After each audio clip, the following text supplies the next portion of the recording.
Okay, there's a long wire. I'll take a finite wire. The finite wire is kept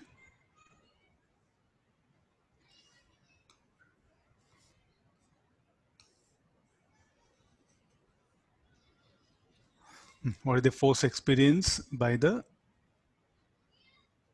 different. So there's a long wire. Current, let it be I1 infinity.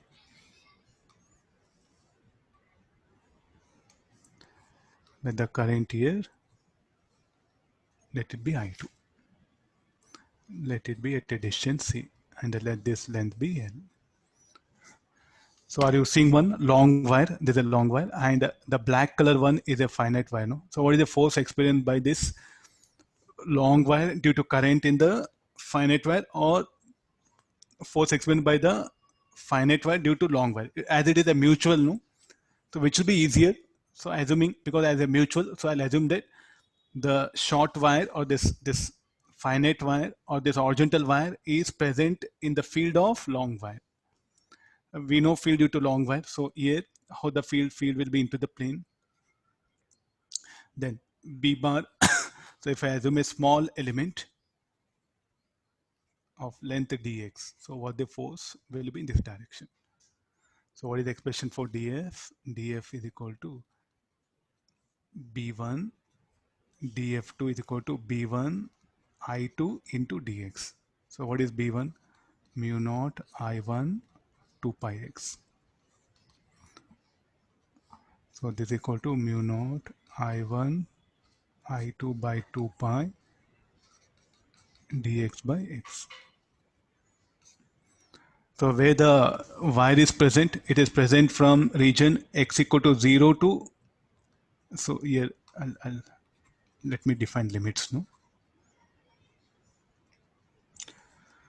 X equal to, this will be, because this is x equal 0, this is x equal to a, this will become x equal to a plus l.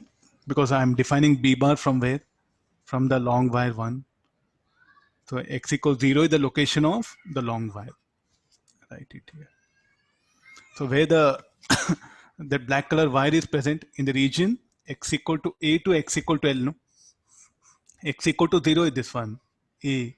This will be a plus l. So what should be the limit, no? Limit will be a to a plus l. So therefore, what is the force of interaction? Mu naught I1 I2 2 pi log of upper limit, or this is equal to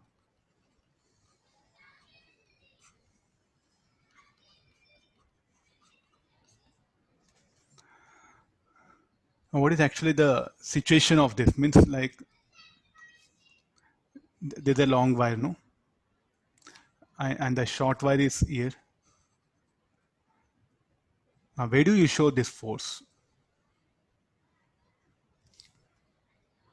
Where to show this particular force?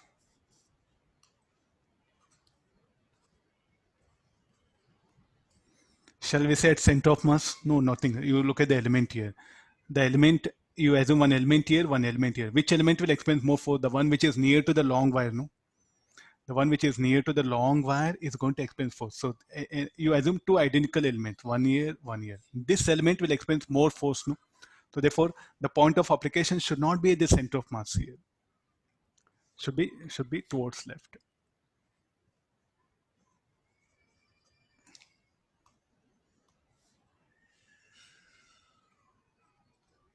It will act somewhere here. This will be the center you take it. Look at the tendency of this rod. This rod is having a mass m. This rod is having a mass m. So anything will happen to this rod? No. Under action of this force, it will accelerate and also it will rotate, no?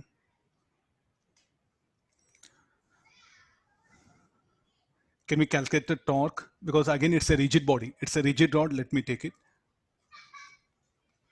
And what is the, whenever a force acts, what is the ability of a rigid body? If it is set free to rotate, it will rotate about center of mass of system. So therefore, you should define torque about center of mass. So just I think you have to take small elements. So how to calculate the torque? Take small element here. take small element here, calculate force on this, dF1 you take another small element. So look at these two forces. About center of mass, this will set up a clockwise torque, no? What about this? Anti-clockwise torque. Take the difference of that, you'll get the net torque about C, then you know moment of inertia, you can calculate that angular acceleration. All problems linked with rotation mechanics can also be introduced here. You have to be very specific. In coming classes, we'll discuss the numericals related to this application. What is the tendency of rod? If set free to rotate, it will have